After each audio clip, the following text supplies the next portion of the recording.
ഈ വീഡിയോ കാണുന്ന എല്ലാവരും വിചാരിക്കും ഇയാളിത് എന്നാത്തിനാണോ ഇത്രയ്ക്ക് ഈ മരണയടി അടിക്കുന്നത്, ഇത്രം പെട്ടെന്ന് ഇത്രം ഫാസ്റ്റിൽ. ഒന്നുമില്ല, ബൈസെപ്സിൻ്റെ 3 സെറ്റ് കഴിഞ്ഞ്, നോർമൽ 3 സെറ്റ് കഴിഞ്ഞ് 4ാമത്തെ ഡ്രോപ്പ് സെറ്റാണ് ഇപ്പം ഞാൻ ചെയ്യുന്നത്. ഞാൻ നേരത്തെ ഒരു വീഡിയോ ചെയ്തിരുന്നു. ആ വീഡിയോയ്ക്കകത്ത് 2.5 തന്നെയായിരുന്നു ഞാൻ അടിച്ചുകൊണ്ടിരുന്നത്. ഏറ്റവും അവസാനത്തെ റാക്കിലിരിക്കുന്ന എല്ലാ വെയിറ്റും അടിച്ച് ക്ലോസ് ചെയ്ത് 2.5 വരെ എത്തിക്കുന്ന ആ ഒരു ഫോമായിരുന്നു കാണിച്ചുകൊണ്ടിരുന്നത്. ഇതിൽ ഞാൻ ആ 2.5 വരെ എത്തിക്കുന്ന ഫുൾ വർക്കൗട്ടും ഞാനിതിൽ ചെയ്തിട്ടുണ്ട്. ഡ്രോപ്പ് സെറ്റ് ഞാൻ 12 നിന്ന് തുടങ്ങി 12 കണ്ടിന്യൂസ് ആണ്. ഡ്രോപ്പ് സെറ്റാണ് ഈ ചെയ്യുന്നത്. 12.5 സ്റ്റാർട്ട് ചെയ്ത് 10 റെപ്സാണ് ചെയ്യുന്നത്.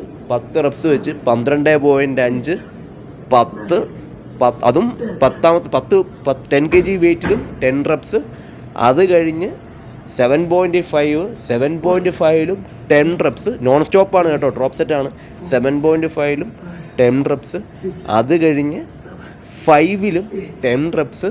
പിന്നെ ഏറ്റവും അവസാനം 2.5ലും 10 റെപ്സ്. 10 റെപ്സ് അല്ല, അത് 2.5. സത്യം പറഞ്ഞാൽ ഞാൻ ഫെയിൽഡാണ് ആക്കാൻ ശ്രമിക്കുന്നത്. കാരണം കൈ പൊങ്ങില്ല, അത്രയ്ക്ക് പമ്പിങ് ആയിരിക്കും. അത്രയ്ക്ക് പമ്പിങ് എന്ന് പറഞ്ഞാൽ അത്രയ്ക്ക് പമ്പിങ് ആയിരിക്കും. നിങ്ങളൊന്ന് ചെയ്ത് നോക്കുക, നല്ല റിസൾട്ടായിരിക്കും. ബൈസെപ്സിന് നല്ല രീതിയിലുള്ള ഗ്രോത്ത് ഈ ഒരു മോഡലിൽ നിങ്ങൾക്ക് കിട്ടും. ഇത് ബിഗിനേഴ്സ് ട്രൈ ചെയ്യാൻ നിൽക്കണ്ട, എടുത്ത് പറയാം. ബിഗിനേഴ്സ് ട്രൈ ചെയ്യാൻ നിൽക്കണ്ട.